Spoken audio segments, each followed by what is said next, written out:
Bonjour à tous et bienvenue sur mon podcast créatif, le deuxième épisode. Je m'appelle Méline, vous pouvez me retrouver sur Ravelry sous le pseudo Méline, sur Instagram sous le pseudo Méline Création. Je vous mettrai tout en bas de votre écran pour que vous puissiez me retrouver si vous en avez envie. Bienvenue à tous ceux qui me regardent pour la première fois. Bonjour à ceux qui ont déjà regardé mon premier épisode. On est en avril, le dernier épisode date de février, donc j'ai quelques petites choses à vous montrer. Juste parce que je suis un peu agacée, je viens d'enregistrer une première fois de ce podcast avec un logiciel qui ne m'a pas pris le son. Voilà, donc je recommence. Donc je vais peut-être aller un peu plus vite que ce que j'ai fait tout à l'heure, parce que j'y passe un peu l'après-midi, mais je suis quand même très contente de vous raconter, puis ça évitera que je bafouille comme dans la première édition. Voilà. Donc j'ai droit à une deuxième chance. Alors, au niveau des projets terminés, je vous mélange le tricot, la couture. Moi j'aime pas, enfin j'ai pas suffisamment de projets pour vraiment mélanger, enfin bien séparer une partie tricot, une partie couture. Donc je vous mélange, je vous montre tout ce que j'ai terminé en art créatif, et puis tout ce que j'ai en cours en art créatif, et puis ensuite tout ce que j'ai comme projet à venir en art créatif, et puis voilà. Et puis vous ferez le tri. Euh, Si ça vous plaît pas, eh bien je suis désolée. Voilà. Alors, en projet terminé, j'ai à vous montrer un tricot. C'est un projet que je vous avais montré la dernière fois, qui était en cours, et là, il est terminé. C'est la couverture Que Dolmy. Bon, là, elle est repliée, évidemment, parce qu'elle est très grande, elle fait 1 mètre à peu près. Elle a été lavée, bloquée, lavée en machine. Les fils ne sont pas rentrés, vous voyez, c'est magnifique. Hop, petite... Voilà, donc c'est un super modèle. Je suis très contente. La laine, c'est la Big Merino de Drops, qui est une laine très sympa parce qu'elle se lave bien, elle se tricote, elle se dédouble pas trop, elle se tricote bien. Après, moi je trouve un défaut, c'est qu'il y a quand même, j'ai quand même eu pas mal de nœuds dans les pelotes. C'était un peu pénible. C'est pour ça aussi que j'ai autant de fils, c'est que dès que je voyais des nœuds, si j'étais en fin de rang, je coupais, je reprenais un nouveau fil parce que c'est pénible quoi. Donc les nœuds, franchement, c'est pas. Voilà. Bon, c'est de la laine industrielle, mais c'est bizarre parce que chez Drops, moi je tricote beaucoup l'alpaga. De chez Drops, j'ai tricoté d'autres laines et j'avais jamais remarqué qu'il y avait autant de nœuds. Alors est-ce que c'est la Big Merino en particulier qui a autant de nœuds, ou est-ce que c'est nouveau et qu'ils ont baissé la qualité, ou je sais pas ce qui s'est passé, mais enfin quand même c'est un nœud, une pelote sur deux quoi. C'est quand même beaucoup, c'est pas une erreur de parcours là. C'est sur 11 pelotes, bah, j'ai eu 6 ou 7 nœuds. Enfin, c'est beaucoup. Donc, je vous la remonte parce que vraiment j'en suis très contente, elle est très jolie. Je vous montre le point. Pas très dur à faire en fait. C'est des jetés et la torsade. La torsade est assez simple. En plus, comme c'est partout la même, bah, une fois qu'on l'a mémorisé, ça va tout seul. J'ai une ou deux petites erreurs dans la dentelle. Je sais pas pourquoi. J'ai des moments, j'ai dû le rater des jetés.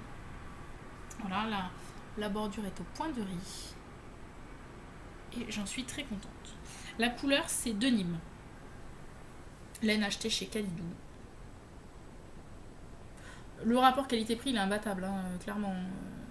C'est de la drops, c'est pas très cher. Bon, je l'avais pas eu en promo, mais des fois il y a des promos, c'est intéressant. J'ai utilisé 11 pelotes pour faire une couverture qui fait entre 90 cm de côté à peu près. Entre 90 cm et 1 mètre de côté. Je crois qu'elle est un petit peu plus longue que large. Voilà. Donc je rentre les fils et je l'envoie à mon petit neveu. Avant qu'il soit trop grand pour l'utiliser. Donc ça, couverture. Deuxième projet terminé, projet couture cette fois. C'est une jupe goji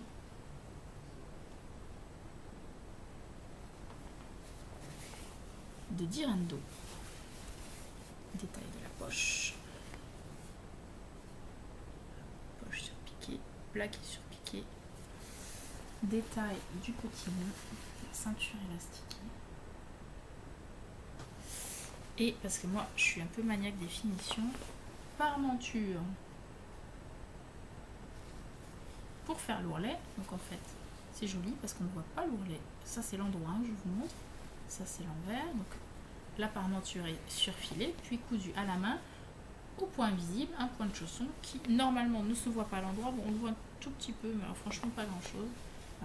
Quand je vous montre l'endroit de mon ourlet, ça c'est l'endroit où on ne voit rien.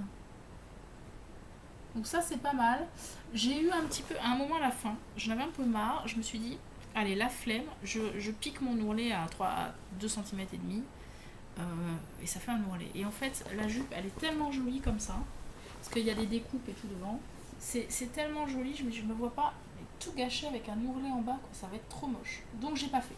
J'ai pris mon courage à deux mains et j'ai fait la parmenture et je l'ai cousu à la main, ça m'a pris 2 soirées, mais au moins voilà j'ai fait. Que dire de cette jupe? Bon, le patron, il tombe nickel, les explications sont limpides, ça c'est top. C'est Dirando, voilà, c'est un gage de qualité pour moi. Ça c'est vraiment, ça tombe impeccable. Enfin franchement, les couturières actuelles qui démarrent actuellement vraiment de la chance. Moi quand j'ai démarré, en gros on avait Burda, Simplicity. Je peux vous dire que fallait se taper le décalcage sur le papier calque et tout ça, et des fois ça tombait pas bien, et les explications c'était du traduit de l'allemand, enfin c'était vraiment très compliqué. Maintenant on a quand même, enfin voilà, on a quand même des super patrons, alors certes c'est pas le même prix, mais on a quand même des super patrons qui tombent bien, qui sont bien expliqués avec des schémas, avec un support technique, enfin on est pris par la main quoi. Donc voilà, donc je suis très contente. Le tissu c'est un tissu que j'avais dans mon stock, c'est une sorte de coton, alors j'ai pas la composition parce que c'est un tissu que j'ai acheté chez Toto à l'époque où j'habitais au Mans, donc il y a bien longtemps, et souvent c'était des tissus au poids et on savait pas trop la composition de ça. Je pense que c'est un coton, je me demande s'il n'y a pas un peu de lin dedans parce qu'il se froisse un peu. Il est assez souple mais il est un petit peu épais, donc il donne un petit côté rigide à la jupe, mais que pas dérangeant, hein, qui passe bien. Mais voilà. Donc couleur un peu un jean clair là. Pour l'été c'est vraiment super. Moi je l'ai porté déjà une fois avec des petits collants fins, noirs. Franchement top. Voilà, super bien. J'en suis très contente. Très très contente. Ça, en plus je pense que le tissu vraiment il avait pas dû me coûter très cher. Si j'en ai pour 10 € de tissu, à mon avis c'est bien le maximum. Voilà, il y a 2 mètres d'élastique, enfin vraiment. Après, le truc que je referai pas si je refais ce modèle, c'est le lien dans le même tissu. Je trouve que c'est pas facile, enfin, c'est pas dur à faire, mais à glisser dans la coulisse, mon tissu était un peu épais, c'était pas évident. Et puis bon, il s'effiloche, alors je suis toujours en train de couper les petits bouts, vous voyez là. Avec voilà. Au bout d'un moment, ça va s'arrêter, mais. Alors c'est vrai que c'est plus élégant d'avoir le même, voilà. Après, ça peut être sympa quand on a un tissu fluide d'avoir un ruban de satin. Voilà, ça dépend de l'effet qu'on veut donner. Mais bon, on pourrait envisager une cordelette sur un modèle comme ça, ce serait pas choquant. Voilà pour la jupe Goji, qui est super. Ensuite, troisième petite chose que j'ai terminée, et pas des moindres, parce que c'est le costume de carnaval de mon fils, qu'il a porté, qui est très froissé, parce que je l'ai lavé, je ne l'ai pas repassé. C'est un petit costume de Peter Pan. Je vais montrer les pointes. Voilà. Costume de Peter Pan que j'ai pas tourné moi-même. Avec le petit, donc la petite tunique qui se porte par-dessus un t-shirt. La petite ceinture, bon, petite ceinture standard, marron. Et le petit chapeau. Voilà, petit chapeau. Avec la petite plume que j'ai cousue, avec un petit revers, entièrement doublé. Quant à la petite tunique, j'ai fait des parmentures, ça devient une habitude, que j'ai cousu au point de chausson. Et oui, j'adore ça. Non, j'adore pas ça, mais c'est quand même le meilleur rendu, c'est ça. Donc voilà. J'avais fait également une petite épée en feutrine qui se collait à la ceinture avec un velcro. Il y avait un velcro sur la feutrine, un velcro sur la ceinture. Et en fait, je ne sais pas ce qui s'est passé, mais elle s'est trouvée égarée. Alors, ou elle s'est trouvée égarée à la crèche et on va la retrouver. Mais bon, ça fait déjà 3 semaines ou un mois et elle n'est pas retrouvée. Ou alors, bon, il y a un enfant qui l'a embarquée. Voilà. Elle était bien jolie, ma petite épée. Je ferais que j'en refasse une. Si vous voulez voir la tenue complète, je l'avais mis sur mon Instagram avant qu'il la porte. Donc il y a l'épée, il y a tout. Voilà, j'ai tout patronné maison sauf le chapeau. J'ai trouvé un tuto sur internet, mais je me souviens plus lequel. Voilà. Donc super, ce petit déguisement, il a adoré. Et je n'ai pas acheté un déguisement à 30 € fabriqué en Chine, donc j'étais bien contente. Voilà.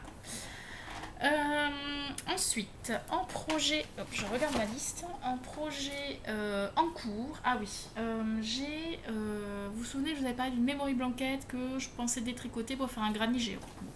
Alors, j'ai effectivement commencé le granny géant. Je suis en train de mettre de la laine partout, je vais en retrouver partout dans mon bureau. Voilà. Je vais essayer de pas tout détricoter. Pas trop de fils qui traînent, c'est le mauvais côté. Voilà, donc j'ai fait un granny qui n'est pas géant pour le moment, c'est un granny assez petit. Voilà. Donc je le continue tranquillement. C'est un projet qui va suivre son cours, ça. C'est pas un projet qui va... Je vais sans doute pas tricoter ça, enfin crocheter ça tous les soirs. C'est un projet qui va prendre son temps. Il va falloir que je reteigne de la laine au Kool-Aid, j'en ai encore, mais bon, il va falloir que je le fasse. Donc, après, il est hyper bien pour emmener en vacances ou crocheter au parc. Voilà. Enfin, c'est l'avantage du crochet, c'est qu'on est interrompu, ça défait pas tout. On n'est pas au milieu d'un rang de dentelle. Voilà. Donc, très bien pour les petits moments de creux. Quand j'ai un rendez-vous et que je sais que je vais attendre peut-être un peu dans la salle d'attente, je l'emmène. Voilà. Projet qui est sympa, qui va suivre son cours tranquillement. Autre projet en cours, alors celui-là, je peux pas vraiment vous montrer le projet, mais je peux vous montrer la laine. Donc voilà, ça c'est un filet main. J'ai filé au rouet l'année dernière, qui est retordu à deux bras, qui est gris, c'est couleur naturelle en fait, ça n'a pas été teint. La fibre vient de chez Amayaga, donc c'est un mélange qu'elle fait. De mémoire, c'est Merino, BFL, soie et alpaga. Quelque chose comme ça. Ou bébé alpaga. Quelque chose comme ça. Donc voilà, donc j'ai filé. En épaisseur, je suis sur du light fingering à peu près. Donc c'est plus gros que de la lace, moins gros que la fingering. J'en ai 8 à 900 mètres. Donc parfait pour un châle. Donc j'ai décidé, donc voilà l'autre pelote mais qui est entamée parce que j'ai commencé. J'ai décidé de créer un patron de châle. Voilà, mais je vais pas vous le montrer parce que je sais pas encore si. Déjà, je sais pas s'il va être réussi. Voilà, je ne sais pas si il va être montrable. Voilà, c'est un peu la première fois que je crée un modèle, donc je sais pas tout ce qu'il en est. Et en plus, je sais pas s'il va être montré dans le cadre d'un cal ou pas, mystère ou pas. Donc du coup, je vous le montre pas. Pourtant j'ai envie de vous le montrer, mais je ne vous le montre pas. Voilà. Je verrai un petit peu ce qu'il en est. Il y aura peut-être des indices sur Instagram. Voilà, je fais un peu de teasing comme ça, vous irez regarder. Voilà, donc une chose est sûre, c'est que ce modèle, en fait, ça me plaît bien d'inventer quelque chose. Voilà, c'est assez prise de tête sur les calculs, tout ça. Je me suis assez pris la tête aussi sur le diagramme parce qu'il y a des parties en dentelle. Je ne vais pas tout vous montrer, mais voilà, il y a des parties. C'est un diagramme. Hein. Voilà. Donc je l'ai fait sur Excel, mais bon, c'est pas. J'ai eu du mal à le faire. Voilà. Donc je suis pas rendue au bout. J'espère avancer les prochains jours là pour pouvoir le finir assez vite quand même. Pour voir si j'écris les explications ou pas, ça vaut le coup ou pas, si vraiment ça vaut le coup de les faire ou pas. Voilà. Donc voilà. Mais je m'amuse bien. C'est vraiment quelque chose qui me plaît beaucoup, ça, de créer. Voilà. Donc affaire à suivre.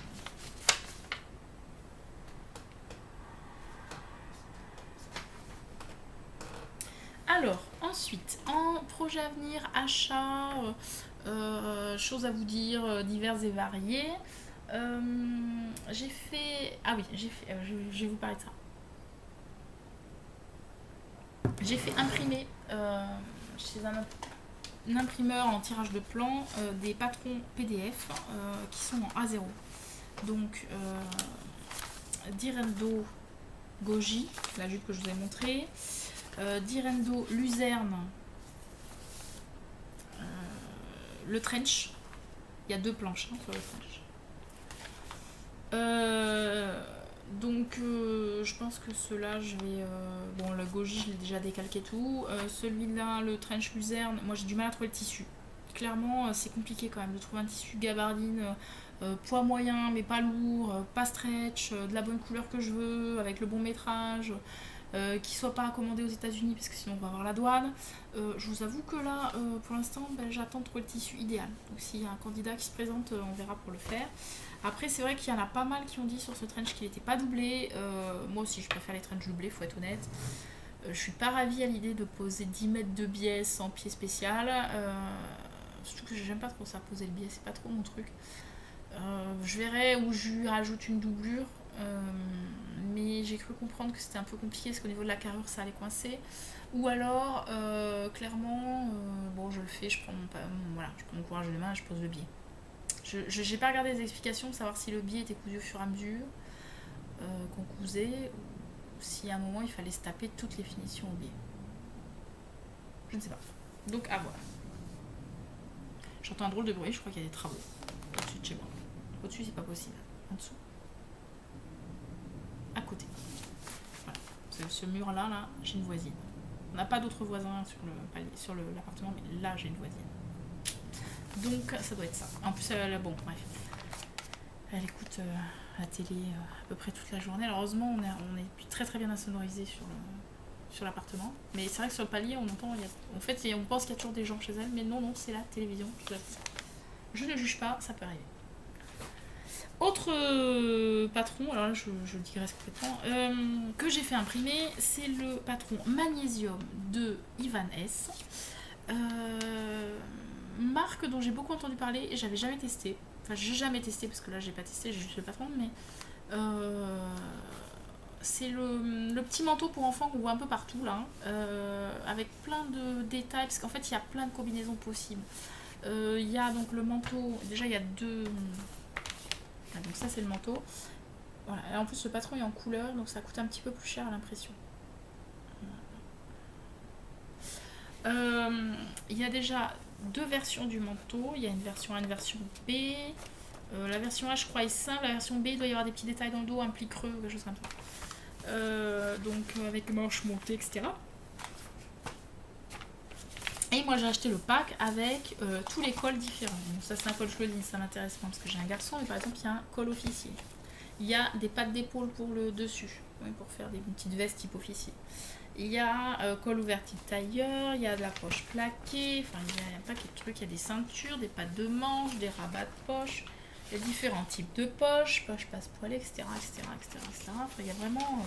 Et il y a un truc moi qui me plaît beaucoup, c'est la capuche amovible. Ça c'est super bien pour les enfants.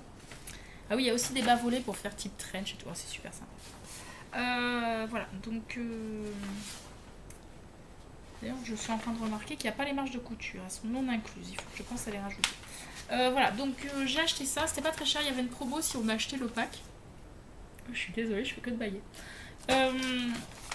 Donc il y avait une promo, donc j'ai acheté le pack, je l'ai fait imprimer, je me suis dit en plus ça va jusqu'aux 12 ans, donc avec mon gamin qui a 3 ans, je vais sans doute le rentabiliser.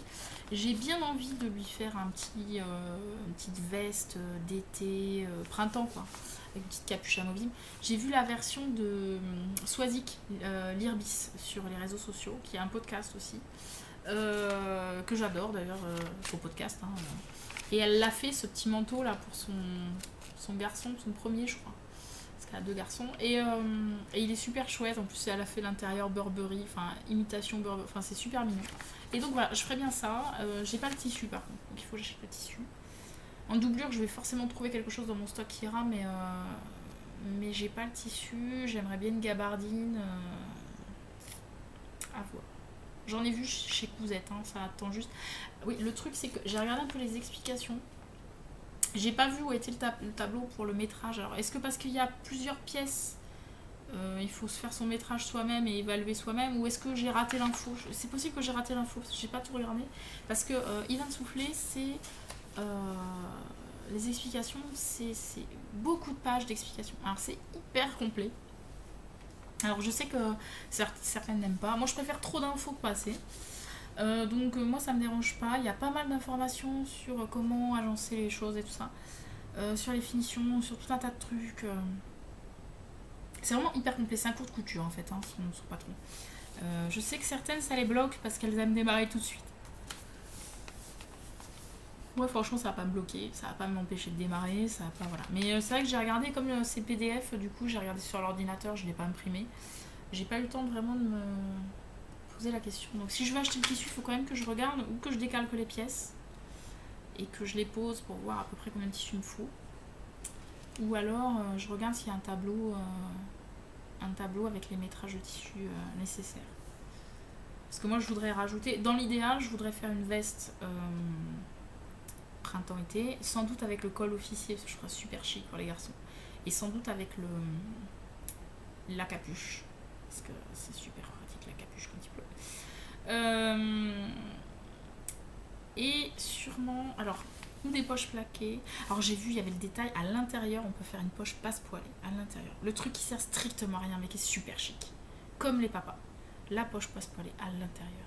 Donc on se casse la tête à faire une poche passe-poilée pour que personne ne la voie. Et c'est ça qui est bon.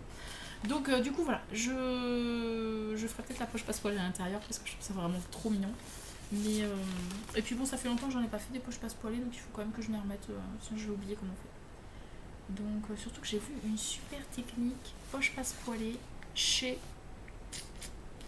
SB Création. J'ai mangé ton prénom, je suis désolée. Sandrine, je crois. Sur un de ses podcasts, le dernier, elle a montré une technique pour faire des poches passe-poilées qui est d'enfer. Qui a l'air hyper simple, hyper propre, hyper facile. Enfin, je suis désolée, je sais pas ce que j'ai pas dû dormir assez, je sais pas ce que j'ai, je fais que de baguettes. Pourtant j'ai bu du café, la tisane et tout, mais bon, rien à faire. C'est l'heure de la sieste, ça doit être pour ça. Donc voilà, donc Magnésium de Ivan Soufflé. Il y a pas mal de filles qui l'ont fait ou qui projettent de le faire, et moi je pense que je vais en être aussi. Faut que je fasse assez grand pour qu'ils puissent le mettre à l'automne, parce qu'il n'y a rien de pire que de se casser la tête à faire des poches passe-poilées et qu'ils mettent le truc 3 fois. Donc voilà. Ça, c'est projet à venir. Magnésium. Autre projet à venir. J'ai acheté un tissu.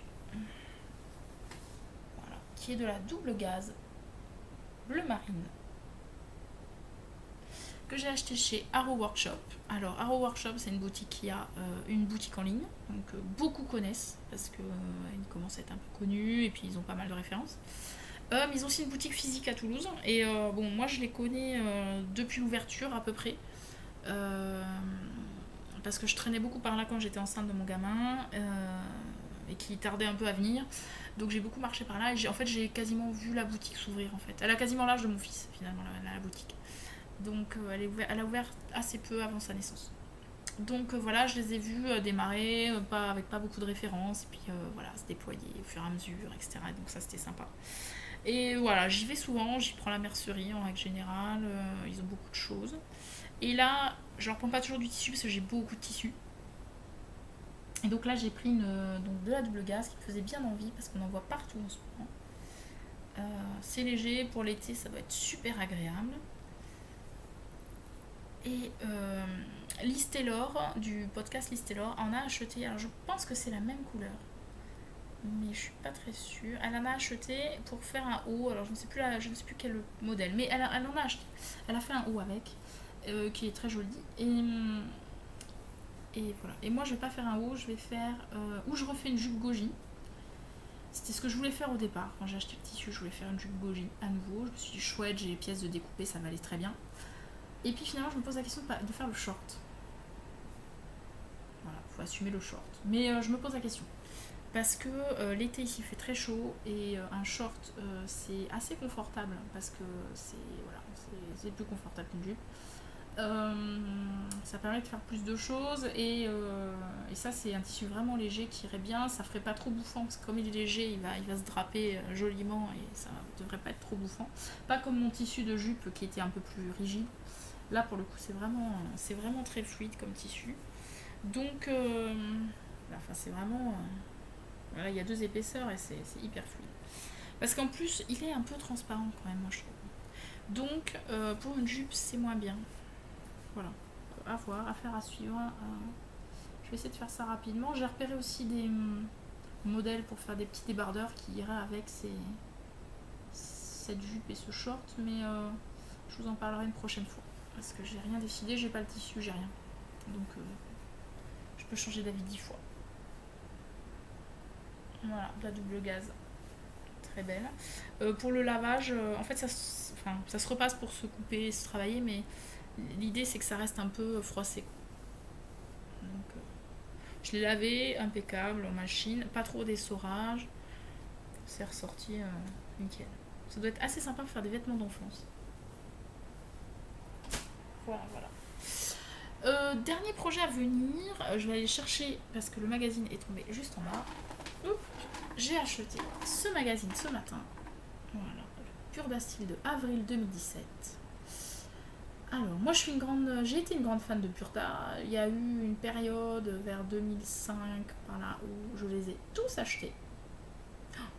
Quand je me dis 2005, je me dis en fait ça fait 12 ans. Ça date pas d'hier. Voilà, il y a eu une période où ils avaient pas mal de modèles qui me plaisaient, donc je les achetais régulièrement. J'ai pas cousu tous les modèles, j'en ai cousu pas mal. Et je cousais essentiellement ça parce que les indépendants ça n'existait pas quoi à l'époque. Donc c'était Burda Magazine ou Burda Pochette, ou alors pour les téméraires comme moi qui commandaient aux États-Unis, c'était du Simplicity ou du Butterick ou ce genre de choses. Si on les trouvait pas en magasin, mais on arrivait à en trouver un petit peu. Ou du Vogue par exemple. Donc voilà, Burda c'est pas très cher, ça coûte 6,50€ le magazine. Très franchement, le magazine en lui-même, je l'ai acheté que pour un modèle parce que moi je ne vois pas du tout porter ce genre de choses. La jupe.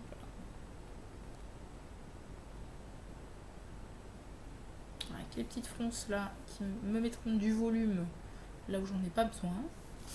Voilà, donc en fait les modèles ne me plaisent absolument pas ou sont trop simples. Il y a voilà, par exemple je ne porterai pas la jupe salopette. Tout à fait le genre de choses que je ne porterai pas. Ils ont toujours des tissus assez improbables en plus. Je sais pas où ils se fournissent, mais voilà. Donc clairement ça aussi c'est magnifique. Voilà, donc clairement c'est pas mon truc. Bon après ils ont quand même le mérite de sortir un magazine tous les mois. Ils ont peut-être un peu de mal à se renouveler, c'est normal. Hein. Par contre j'ai vu une robe. Ah oui, puis il y a en fait quelques modèles enfants qui sont sympas, mais bon c'est sans plus. Mais bon. Je vais montrer quand même les modèles enfants. Bon après voilà, c'est sympa, sans plus. Il y a notamment le petit short enfant. Bon, voilà. Si j'ai besoin d'un modèle short, je le prendrai là. C'est pas non plus modèle du siècle, mais voilà. Et alors, j'ai vu... ah oui, si, il y a le petit blouson. Ouais, bon, si en garçon quand même, il y a le petit blouson type un peu bomber. Qui est pas mal. Bon, ça va. Et pour moi, j'ai vu une robe, qui irait fort bien pour un mariage que nous avons cet été, parce que cet été nous sommes de mariage, comme l'année dernière et comme pas en 2015, mais en 2014 aussi. Donc voilà, donc bon, qui dit mariage dit nouvelle robe. Je peux encore ressortir ma combi dress, mais bon, ça fait 2 fois ou 3 fois que je la porte pour un mariage, donc on va peut-être arrêter, on va peut-être passer à autre chose. Cela dit, je l'adore, elle est toujours aussi bien, elle fait toujours son effet chic et tout. J'ai repéré cette robe qui me plaît énormément.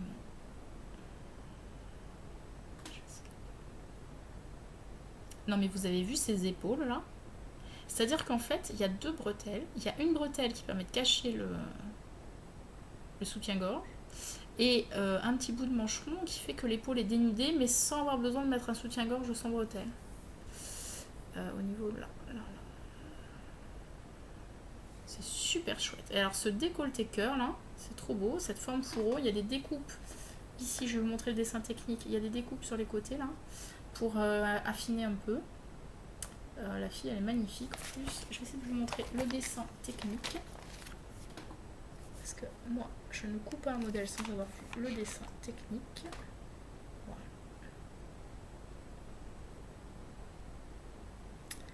Donc ça, c'est trop beau.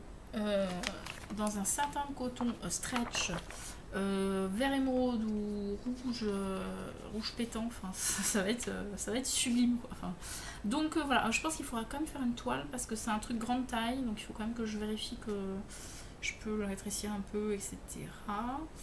Alors c'est très drôle, je suis en train de lire le commentaire de la robe, et c'est pour toutes celles qui ne craignent pas de mettre en valeur leur rondeur sensuelle. Voilà, tout est dit. Tout est dit.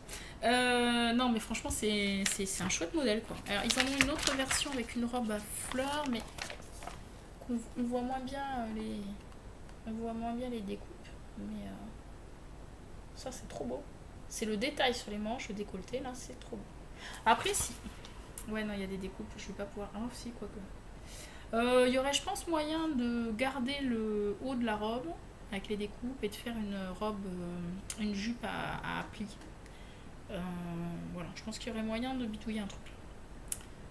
Mais non, je pense que je vais la laisser comme ça. Et je pense qu'il y aurait moyen aussi de mettre de la dentelle sur la partie où il y a le trou. Ça serait joli aussi. Mettre de la dentelle à cet endroit-là. À voir. Bon bref, donc du coup vous l'aurez compris, ce modèle me fait de l'œil. Alors après j'ai d'autres patrons de robes, je dis pas que je vais pas changer d'avis, je pense que je vais faire une toile. Sûrement une toile dans un tissu que j'ai déjà et pas forcément mon tissu à toile parce que j'ai plein de tissus, là j'ai fait le tri, j'en ai plein, il faut quand même que j'arrive à en écouler. Certains me plaisent plus vraiment, alors je me dis bon je fais une toile, si elle est portable tant mieux, si elle est pas portable tant pis. Voilà, il faudrait quand même que je fasse une toile sur ce modèle. Après pour les mariages j'ai aussi des robes que je n'ai pas encore cousues mais dont j'ai les patrons. C'est chez Direndo. C'est la robe qui a la découpe derrière, je crois que c'est Belladone, je crois. De mémoire, je pense que c'est Belladone. C'est la robe qui a la découpe derrière, qui a le col rond. Alors j'aime pas le col rond, donc il faudrait le mettre en V, mais ça c'est pas grave. Celle-là, elle marche bien aussi pour un mariage. Et qu'est-ce que je... Alors sinon j'ai tout un tas de patrons vintage, Vogue, avec des grandes robes cercles magnifiques et tout. Après je pense que ça sera pas un mariage suffisamment habillé pour que je me fasse une robe aussi volumineuse. Je pense qu'il faudra mieux que ce soit quelque chose d'un peu plus chic mais confortable quoi. Voilà. Chic, confortable mais pas trop exubérant. Je pense que ça sera plutôt un mariage à la campagne. Enfin, donc voilà, je vais essayer de pas trop détonner. Voilà, je crois que j'ai tout montré. Si c'est pas le cas, bah, je reviendrai. J'espère que je vous ai pas trop fatigué. Moi, je me suis pas fatiguée. Que je suis assez. Qu'on m'entend bien parce que. Bon, déjà, sur la vidéo que j'ai fait avant, on m'entend pas du tout parce que le micro ne s'est pas branché. Mais en plus, j'ai un peu une angine. Donc, je suis un peu. Voilà. J'ai un petit peu du mal à parler. En plus, je dois être un peu fatiguée.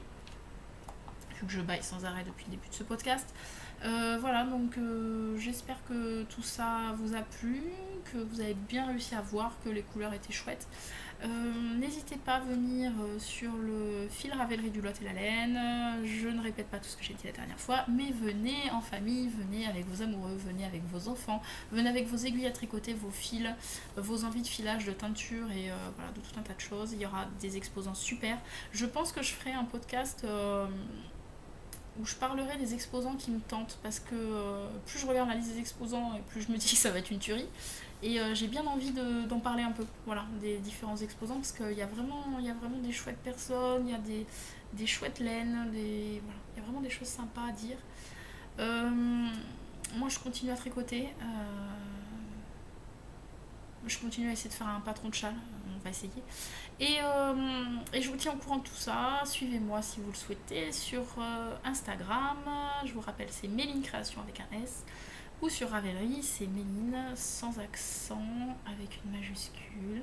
Je suis assez active sur différents groupes, notamment Tricot & Co et le groupe du Lot et la Laine. Donc voilà, vous me retrouverez. En règle générale, je mets à jour ma page Ravelry. Donc si vous cherchez un modèle, vous verrez pas le patron du châle que je suis en train de faire, je n'ai rien mis, ça me démange pourtant. Et voilà, donc n'hésitez pas. Et tricotez bien, ayez du plaisir à tricoter, à crocheter, à coudre, à bricoler. Et je vous dis à bientôt, au revoir.